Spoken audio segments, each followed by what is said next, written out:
बिस्मिल्लाहिर्रहमानिर्रहीम अस्सलाम वालेकुम रहमतुल्लाहि व बरकातुहू। आइए मोहसिन नकवी और हम डिस्कस कर रहे हैं लीनियर अलजेब्रा के बारे में।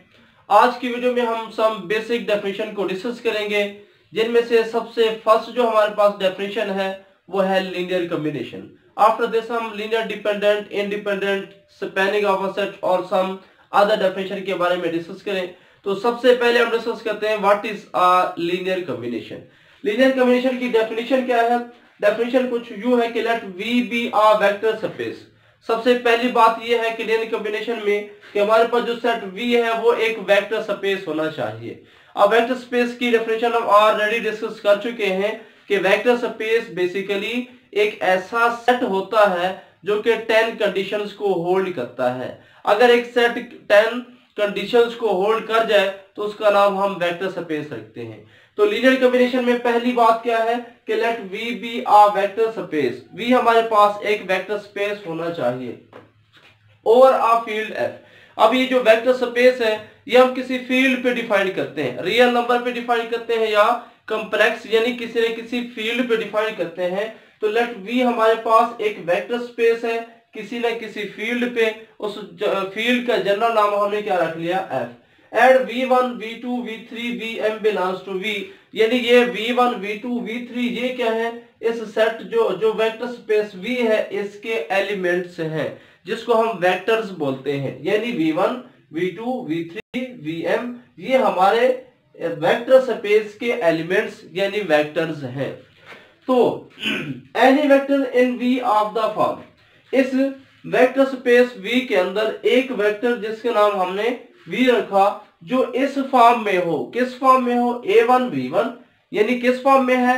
हमने क्या किया, यहाँ पे जो वेक्टर स्पेस v थी उसमें से एक वेक्टर उठाया v1 और एक स्केलर उठाया a1। स्केलर कहां से लिया?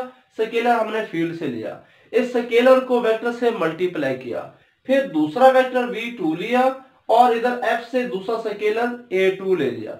स्केलर को फिर वेक्टर से मल्टीप्लाई किया। यू हमने जितने भी वेक्टर्स थे सब वेक्टर्स को एक स्केलर से मल्टीप्लाई करने के बाद उनको ऐड किया। अब ऐड करने से जो हमें रिजल्ट मिलेगा it is known as linear combination. फिर रिपीट कर लेते हैं। V हमारे पास वेक्टर स्पेस है, F हमारा एक फील्ड है। वेक्टर स्पेस में से हमने कुछ एलिमेंट्स ले लिए, नेमली v1 v2 v3 and vm। दूसरा हमारे पास जो फील्ड था उसमें से हमने स्केलर ले लिए, कौन से? a1 a2 a3 and am, ये हमने स्केलर लिए। फिर हमने वेक्टर्स को स्केलर के साथ मल्टीप्लाई किया, मल्टीप्लाई करने के बाद ऐड किया। ये जो हमारे पास कॉम्बिनेशन बना, ये जो सम बना, इस सम को हम बोलते हैं लीनियर कॉम्बिनेशन। दूसरे अल्फाज में combination in the form of a1 v1 plus a2 v2 plus of am vm, इस तरह का जो कॉम्बिनेशन होता है इसको आप बोलते हैं लीनियर कॉम्बिनेशन। अब यहाँ पे ये स्केलर्स हमारे फील्ड में से होंगे और ये जो वेक्टर्स हैं v1 v2 v3 ये हमारे किस में से होंगे? इस वेक्टर स्पेस v में से होंगे। ये इसकी एक प्रॉपर डेफिनेशन। अब जरा इसकी एग्जांपल की मदद से हम एक्सप्लेन करते हैं। कोई भी वेक्टर है किसी भी हमारी स्पेस के अंदर, हम उसको लीनियर कॉम्बिनेशन की फॉर्म में कैसे लिखते हैं, किस तरीके से रिप्रेजेंट करते हैं, एग्जांपल से हम इसको क्लियर करते हैं। लेट कर लेते हैं कि v is equal to 1 -2 and 5, ये R3 का हमने एक वेक्टर ले लिया। उसके बाद इसको हमने लीनियर कॉम्बिनेशन में लिखना है किसके? किन वेक्टर्स की? v1 ये भी R3 का वेक्टर है 1 1 1, v2 is equal to 1 2 3 and v3 is equal to 2 -1 1। तो हमने इस वेक्टर v को इन तीन वेक्टर्स के लीनियर कॉम्बिनेशन की फॉर्म में लिखना है। अब डेफिनेशन के मुताबिक कि इस v को अगर आपने इन 3 के लीनियर कॉम्बिनेशन की फॉर्म में लिखना है तो कैसे लिखोगे? आप एक वेक्टर उठाएंगे, फिर फील्ड में से एक स्केलर उठाएंगे, उनको आपस में मल्टीप्लाई करेंगे, मल्टीप्लाई करने के बाद आप ऐड करेंगे, जो रिजल्ट होगा वो इन वेक्टर्स का लीनियर कॉम्बिनेशन बनेगा। हमने क्या करना है? इस वेक्टर v को इन तीन वेक्टर v1 v2 और v3 के लीनियर कॉम्बिनेशन की शक्ल में लिखना है। तो कैसे लिखेंगे? हम तीन स्केलर्स उठाएंगे, पहले स्केलर को v1 से मल्टीप्लाई करेंगे, दूसरे स्केलर को v2 से मल्टीप्लाई करेंगे, तीसरे स्केलर को v3 से मल्टीप्लाई करेंगे, फिर इनको सम की शक्ल में लिखेंगे। तो हमारे पास v1 v2 एंड v3 का लीनियर कॉम्बिनेशन आ जाएगा। तो यही हमने प्रोसेस किया। अब यहाँ पे हमारे वेक्टर्स को गिवन है v1 v2 v3, बट हमें पता नहीं है कि स्केलर कौन से हैं। तो हम यहाँ से स्केलर फाइंड करेंगे। तो ये जब a1 a2 और a3 की वैल्यू आ जाएगी तो उस वक्त ये जो कॉम्बिनेशन बनेगा ये हमारा v1 v2 v3 का एक लीनियर कॉम्बिनेशन होगा। सो ये वेक्टर हमारा इस कॉम्बिनेशन की फॉर्म में आ जाएगा। तो यहां से ये सारा प्रोसेस हमने क्या किया, ये स्केलर निकालने के लिए कि कौन से हम स्केलर लें कि हम वेक्टर को इस शक्ल में लिख सकें। तो a1 n2 v1 की वैल्यू पुट की, v2 की वैल्यू पुट की, v3। अब a1 को इससे मल्टीप्लाई करेंगे 1 a1 a1 a1 a2 को इससे मल्टीप्लाई करेंगे a2, ये बनेगा 2a2 3a2, और ये a3 से मल्टीप्लाई करेंगे तो ये हमारे पास बनेगा 2a3 minus a3 and a3। अब इनको ऐड करना है तो ये हमारे पास a1 plus a2 plus 2a3 first element बनेगा। सिमिलरली सेकंड, यहां से सेकंड के साथ इस सेकंड के साथ ऐड करें, सेकंड कोऑर्डिनेट बनेगा। थर्ड इधर थर्ड के साथ इस थर्ड के साथ ऐड करेंगे तो थर्ड एलिमेंट बनेगा। अब यहाँ पे देखें कि ये जो हमारे पास कॉम्बिनेशन है ये किसके इक्वल है, v के, क्योंकि हमने इस वेक्टर को इनका लीनियर कॉम्बिनेशन बनाना था। सो ये वेक्टर इनके लीनियर कॉम्बिनेशन के इक्वल है। तो यहां से हम कंपेयर करें तो ये फर्स्ट कोऑर्डिनेट 1 के इक्वल होगा, ये सेकंड हमारे पास -2 के इक्वल होगा, ये थर्ड हमारा 5 के इक्वल होगा। यूं हमारे पास 3 लीनियर इक्वेशंस बन जाएंगी। अब इन 3 इक्वेशंस को जब हम सॉल्व करेंगे तो हमारे पास v का एग्जैक्ट लीनियर कॉम्बिनेशन बन जाएगा, a1 a2 a3 की वैल्यूज आ जाएगी। सो नेक्स्ट हमारा ऑप्शन है इन 3 इक्वेशंस को सॉल्व करना। तो सबसे पहले क्या करें, इन दोनों को अगर आप ऐड करें a3 से a3 कैंसिल हो जाएगा। तो यहाँ पे प्रॉब्लम ये है कि यहाँ पे 3 वेरिएबल है a1 a2 a3। सो हमें सॉल्व करके पहले 2 बनाना होगा। तो इसके लिए a3 को कैंसिल करें तो बाकी a1 और a2 में हमारे पास रिजल्ट आ जाएगा 2a1 plus 5a2 is equal to 3। Similarly first 2 में से भी आप a3 को खत्म करें तो उसके लिए इसको 2 से मल्टीप्लाई करें फिर ऐड करेंगे तो हमारे पास सेकंड रिजल्ट बनेगा 3a1 plus 5a2 is equal to -3। अब इन दोनों को अगर आप कोएफिशिएंट सेम बनाकर सॉल्व करें, हल करें तो आपके पास a1 a2 और a3 की वैल्यूज आ जाएंगी। a1 की वैल्यू -6 आएगी, 2 की 3 आएगी, a3 की 2 आ जाएगी। अब ये वाली वैल्यूज आपने क्या करना है, ये जो हमने कॉम्बिनेशन बनाया था v equal to a1 v1, अब a1 की यहाँ पे वैल्यू पुट करें -6 और a2 की वैल्यू पुट करें यहाँ पे 3 और a3 की वैल्यू पुट करें। सो v हमारा इस फॉर्म में लिखा जा सकता है। सो ये क्या कह रहा है, ये वाला जो हमने पोर्शन बनाया है, ये वाला portion, it is the linear combination of v1 v2 and v3। सो ये हमारे पास v1 v2 v3 का लीनियर कॉम्बिनेशन है और इस वेक्टर को इस कॉम्बिनेशन की फॉर्म में लिख सकते हैं। अब प्रॉब्लम ये कि क्या दलील है कि इस वेक्टर को इनके सम या डिफरेंस की शक्ल में लिख सकते हैं। अगर आप v1 v2 v3 की वैल्यू पुट कर दें, वैल्यू पुट करें 2 into ये बन जाएगा 4, वैल्यू पुट करें आप v1 v2 v3 की, उसके बाद 6 से मल्टीप्लाई करें, 3 से मल्टीप्लाई करें, 4 से मल्टीप्लाई करने के बाद ऐड करें तो आंसर में यही वेक्टर आ जाएगा। इसका मतलब ये है कि इस वेक्टर को हम इस शक्ल में रिप्रेजेंट कर सकते हैं। फिर देखें, v1 की वैल्यू पुट करें, v2 की वैल्यू पुट करें, v3 की वैल्यू पुट करें, सेम जैसे मैंने यहाँ पे पुट किया था। अब अगर आप यहाँ पे a1 की जगह पे ये जो वैल्यू है -6 यहाँ पे लिखें, उसके बाद a2 की जो वैल्यू है हमारे पास 3 वो लिखें, आफ्टर दिस a3 की जो वैल्यू है 2 अगर यहाँ पे पुट करें और इनको जमा करें तो वापस हमारे पास इसके इक्वल आ जाएगा। इसका मतलब यह है कि ये वेक्टर इस शक्ल में लिखा जा सकता है। तो ये इस वेक्टर की ये जो फॉर्म है, कौन सी फॉर्म, जिसमें आपने स्केलर और वेक्टर को मल्टीप्लाई करके फिर एडिशन की शक्ल में लिखा हुआ है, तो किसी भी वेक्टर की ये वाली जो फॉर्म है it is known as linear combination. किसी भी वेक्टर की ये वाली फॉर्म जिसमें आप वेक्टर्स को स्केलर के साथ मल्टीप्लाई करके फिर ऐड करते हैं, ये जो शक्ल है it is known as linear combination. तो उम्मीद करता हूँ ये फर्स्ट डेफिनेशन हमारी क्लियर हो चुकी होगी कि आप क्या करें, वेक्टर स्पेस में से वेक्टर्स उठाएं, फील्ड में से स्केलर्स उठाएं, स्केलर्स को वेक्टर के साथ मल्टीप्लाई करने के बाद आपस में ऐड करें। अब किसी भी वेक्टर की ये जो नई फॉर्म आएगी जो कि स्केलर और वेक्टर की मल्टीप्लिकेशन और सम की फॉर्म में होगी, इस नई फॉर्म को बोलते हैं लीनियर कॉम्बिनेशन। नेक्स्ट हम बस लीनियर कॉम्बिनेशन। अब हम सेकंड डेफिनेशन को डिफाइन करते हैं कि what is a linear span. Linear span क्या होता है? लीनियर स्पैन को कुछ यूं डिफाइन करते हैं कि let V be a vector space. पहली बात हुई है कि लेट कर लेते हैं कि हमारे पास V एक वेक्टर स्पेस है and S be a non empty subset of a vector space V। V हमारे पास वेक्टर स्पेस है और ये जो हमारे पास S है ये उसका एक नॉन एम्प्टी सबसेट है। V वेक्टर स्पेस है, S उसका सबसेट है। लीनियर स्पैन की डेफिनेशन यहां से स्टार्ट हो रही है। V वेक्टर स्पेस है, S उसका सबसेट है, तो लीनियर स्पैन क्या होता है यहां से हम स्टार्ट करें। Then the set of all linear combination of element of S। Linear span को क्या डिफाइन करते हैं? लीनियर स्पैन एक ऐसा सेट होता है जिसमें क्या है, set of all linear combination. Linear span ऐसा सेट है जिसमें set of all linear combination है। किसके लीनियर कॉम्बिनेशन है? ऑफ एलिमेंट ऑफ एस, जिसमें सेट एस के एलिमेंट्स के तमाम लीनियर कॉम्बिनेशन पड़े हुए हैं। It is known as linear span. V हमारे पास एक वेक्टर स्पेस है, एस उसका नॉन एम्प्टी सबसेट है।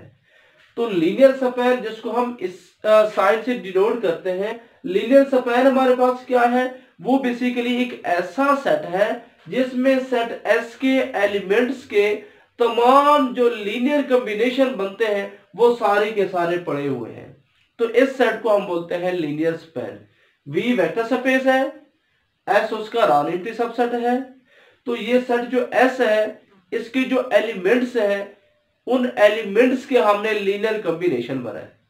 वो सारे के सारे लीनियर कॉम्बिनेशन उठाकर हम एक नए सेट में डाल देते हैं।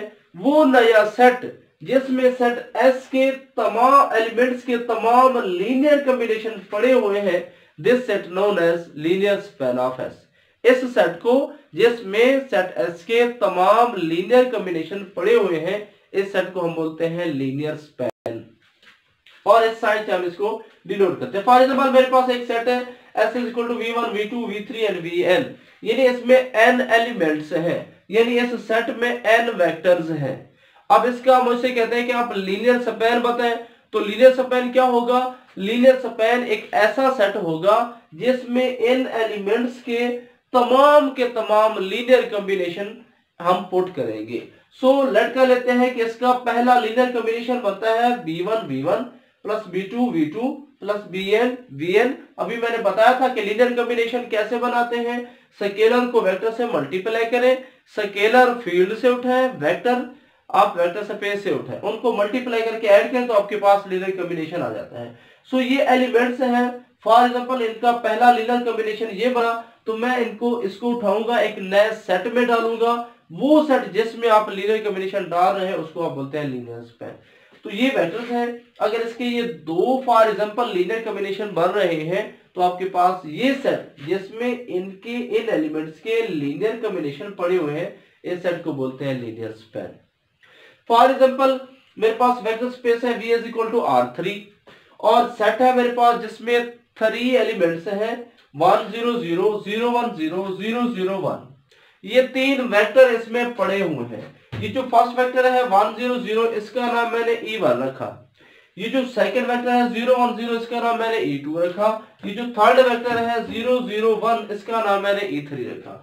यानी मेरे पास वेक्टर स्पेस R3 है, सेट मेरे पास क्या है E1 E2 एंड E3, यानी सेट के अंदर 3 एलिमेंट्स हैं। अब मुझसे कहते हैं कि इसका लीनियर स्पैन बनाए। मुझे पता है कि लीनियर स्पैन क्या होगा, इस सेट के एलिमेंट्स के मैं बनाऊंगा लीनियर कॉम्बिनेशन। लीनियर कॉम्बिनेशन से बनने वाला जो नया सेट होगा it is known as linear span. So मुझे क्या करना है, लीनियर स्पैन इसका कौन होगा? वो सेट होगा जिसमें इसके लीनियर कॉम्बिनेशन होंगे। तो मैं लेट कर लेता हूं कि इसका लीनियर कॉम्बिनेशन लीनियर स्पैन जो है वो ऐसा है। अब कंडीशन क्या है कि लीनियर स्पैन में इन vectors E1 E2 E3 linear span में इन तीनों वेक्टर्स का लीनियर कॉम्बिनेशन होगा। लीनियर स्पैन में वो एलिमेंट्स आ सकते हैं जो इन तीनों वेक्टर्स के लीनियर कॉम्बिनेशन हो, यानी लीनियर स्पैन के एलिमेंट्स हमारे पास इस तरह के होंगे। लीनियर स्पैन के अंदर जो एलिमेंट्स होंगे वो इस कॉम्बिनेशन की तरह के होंगे, A1 E1 plus A2 E2 plus A3 E3 के। अब यहाँ पे ये जनरल एलिमेंट है लीनियर स्पैन का, क्योंकि A1 A2 A3 मैंने 1 2 3 4 5 6 इस तरह के कोई पार्टिकुलर नंबर नहीं लिए, बल्कि जनरल नंबर लिए हैं। सो लीनियर स्पैन में इस तरह के एलिमेंट्स पड़े हुए हैं और ये उसका जनरल एलिमेंट है। ये आपको बताएगा कि किस तरह के एलिमेंट्स लीनियर स्पैन में आ सकते हैं। सो हमारा टारगेट है कि इस नंबर को फाइंड आउट करना। ओके लो, अब इस नंबर को मैं फाइंड करे चलाओ। A1 इंटू E1 की वैल्यू क्या है? E1 की वैल्यू है 1 0 0। आगे है प्लस A2 इंटू E2 की वैल्यू प्लस A3, आगे E3 की वैल्यू मैंने यहाँ पे पुट कर दी। मल्टीप्लाई करें A1 को, A1 आएगा 0 0, A2 यहाँ पे A2 सेकंड पोजीशन पे आएगा, यहाँ पे A3 थर्ड पोजीशन पे आएगा। अब तीनों को ऐड करें तो आंसर क्या आता है? A1, A2 और A3। अब जरा गौर करें, ये मेरे पास सेट था, इसमें 3 वेक्टर्स पड़े हुए थे। मुझे कहते हैं इसका लीनियर स्पैन निकालें, तो मैंने कहा इसका लीनियर स्पैन ऐसा सेट होगा जिसमें इन 3 वेक्टर्स के लीनियर कॉम्बिनेशन आएंगे। सो इसका जो लीनियर स्पैन है S, इसमें ऐसे वेक्टर्स होंगे जो इस कॉम्बिनेशन की फॉर्म में होंगे। जब मैंने ये कॉम्बिनेशन निकाला तो मेरे पास आंसर क्या आया? आंसर मेरे पास एक ऐसा एलिमेंट आया जो कि R3 का बनता था। इसका मतलब ये है कि मेरे पास सेट S का जो लीनियर स्पैन सेट है वो बेसिकली R3 है, जो कि ओरिजिनल वेक्टर स्पेस थी V = R3। बस याद रखें, किसी भी वेक्टर स्पेस का अगर आप सबसेट लेते हैं, उसका जब आप लीनियर स्पैन बनाएंगे तो वापस वही आपके पास वेक्टर स्पेस ही बनेगी। तो हम यूं भी कह सकते हैं कि ये जो हमारे पास सेट S के एलिमेंट्स हैं वापस वेक्टर स्पेस को जनरेट कर रहे हैं, बना रहे हैं। यानी अगर आप इस सेट के एलिमेंट्स का लीनियर कॉम्बिनेशन लेते हैं तो वापस आपके पास वही वेक्टर स्पेस बन जाती है। सो हम कह सकते हैं कि ये जो सेट S है ये इस वेक्टर स्पेस को जनरेट कर रहा है, बना रहा है, यानी स्पैन कर रहा है। तो ये हमारी सेकंड डेफिनेशन है। फर्स्ट हमने लीनियर कॉम्बिनेशन को डिस्कस किया, अब लीनियर स्पैन को डिस्कस किया। नेक्स्ट हम डिस्कस करते हैं what is the linear dependent and independent. अब हम डिफाइन करते हैं कि लीनियर डिपेंडेंस और लीनियर इंडिपेंडेंस, यानी वेक्टर हमारे लीनियर डिपेंडेंट कब होते हैं और लीनियरली इंडिपेंडेंट कब होते हैं। तो पहले हम डिफाइन करते हैं कि वो लीनियरली डिपेंडेंट कब होंगे। लीनियर डिपेंडेंस की डेफिनेशन ये है कि let V be a vector space. पहले नंबर पे हमारे पास एक सेट जो है V, वो वेक्टर स्पेस होना चाहिए over a field F। Then vectors V1 V2 V3 and Vm belongs to V।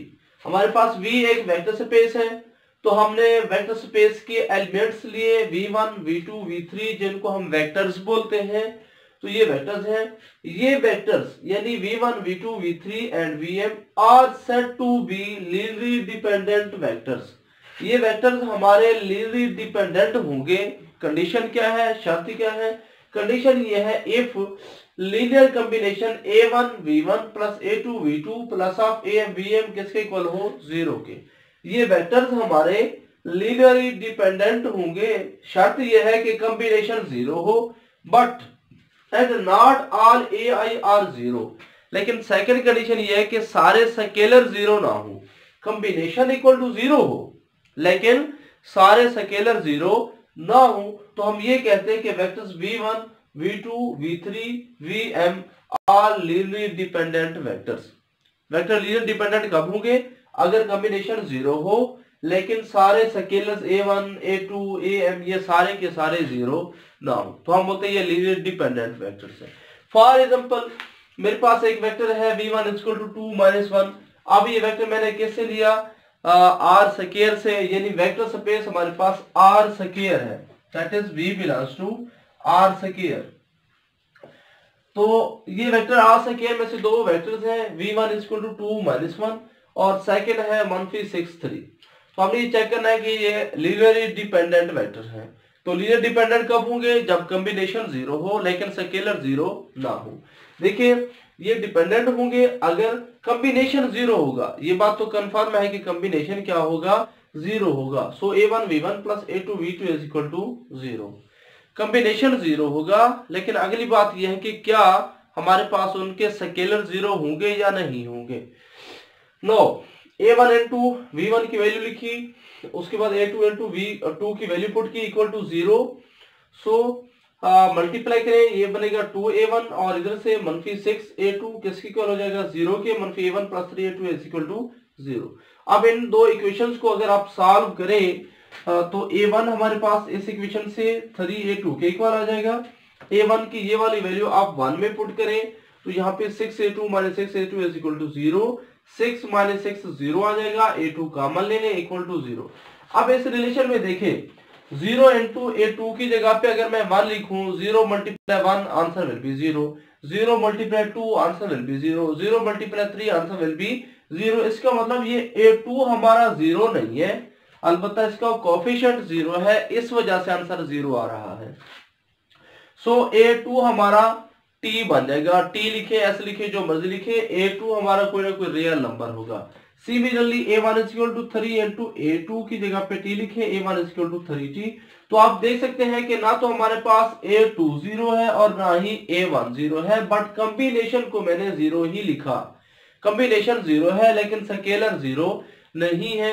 So vector हमारे ये जो v1 और v2 वेक्टर्स हैं, इनको हम बोलते हैं लीनियरली डिपेंडेंट वेक्टर। अब ये वेक्टर लीनियरली डिपेंडेंट होंगे। क्या डेफिनेशन मैंने बताया आपको लीनियर डिपेंडेंट वेक्टर्स की? वेक्टर्स हमारे v1 v2 v3 vm dependent कहलाते हैं अगर कॉम्बिनेशन 0 हो लेकिन स्केलर 0 ना हो। सेकंड है इंडिपेंडेंट वेक्टर्स। तो वेक्टर हमारे इंडिपेंडेंट कब कहलाएंगे? Vectors v1 v2 v3 vm हमारे इंडिपेंडेंट कहलाते हैं अगर कॉम्बिनेशन 0 हो, साथ साथ हमारे पास स्केलर भी किसके इक्वल हो? 0 हो। यानी कॉम्बिनेशन अगर 0 हो तो उसकी वजह क्या हो? उसकी रीजन ये हो कि सारे के सारे जो स्केलर्स हैं a1 a2 a3 an ये सारे के सारे 0। फॉर एग्जांपल मेरे पास 3 वेक्टर्स हैं 1 0 0 0 1 0 0 1 0, ठीक है? 0 0 1 सॉरी 0 0 1 ये 3 वेक्टर्स हैं। तो मैंने साबित करना है कि ये 3 वेक्टर्स हमारे पास लीनियरली डिपेंडेंट वेक्टर्स। इसको याद रखिएगा क्योंकि नेक्स्ट एग्जांपल में हम इसको फिर यूज करेंगे। तो हमें साबित करना है कि ये डिपेंडेंट है। तो कैसे पता चलेगा कि हमने साबित करना है ये लीनियरली इंडिपेंडेंट है। तो कैसे पता चलेगा ये इंडिपेंडेंट है? तो हम इनका कॉम्बिनेशन इक्वल टू 0 लिखेंगे, वहां से हम ये scalars a1 a2 an find करेंगे। अगर ये सारे स्केलर 0 आ गए इसका मतलब ये लीनियरली इंडिपेंडेंट है। ओके, अब v1 मैंने फर्स्ट वेक्टर को नाम दिया v1 का, सेकंड को v2 का और इस थर्ड को v3 का नाम दिया। अब कॉम्बिनेशन इक्वल टू 0 पुट किया, यहां से a1 into v1 की वैल्यू पुट की, v2 की एंड v3 की। अब a1 a2 और a3 को इनसे मैंने मल्टीप्लाई किया। मल्टीप्लाई करने के बाद जब आप ऐड करेंगे तो a1 ये फर्स्ट 0 होगा, इधर से ये भी 0 होगा, तो आंसर में जस्ट a1 आएगा। सिमिलरली यहां से a1 0 हो जाएगा, a2 यहाँ पे आ जाएगा और इधर a3 0 हो जाएगा। तो जब आप ऐड करोगे आंसर जस्ट a2 आएगा। सिमिलरली a3 आएगा। इक्वल टू क्या है? कॉम्बिनेशन इक्वल टू 0 है, इसका मतलब 0 0 एंड 0। अब यहाँ पे देखें a1 किसके इक्वल आ गया? 0 के। a2 भी किसके इक्वल आ गया? 0 के। a3 भी किसके इक्वल आ गया? 0 के। सो कॉम्बिनेशन 0 है। रिजल्ट ये हमें मिला कि तीनों स्केलर्स जो है a1 a2 a3 वो 0 है। तो इसका मतलब ये है कि हमारे पास जो वेक्टर्स हैं वो लीनियरली इंडिपेंडेंट वेक्टर्स हैं।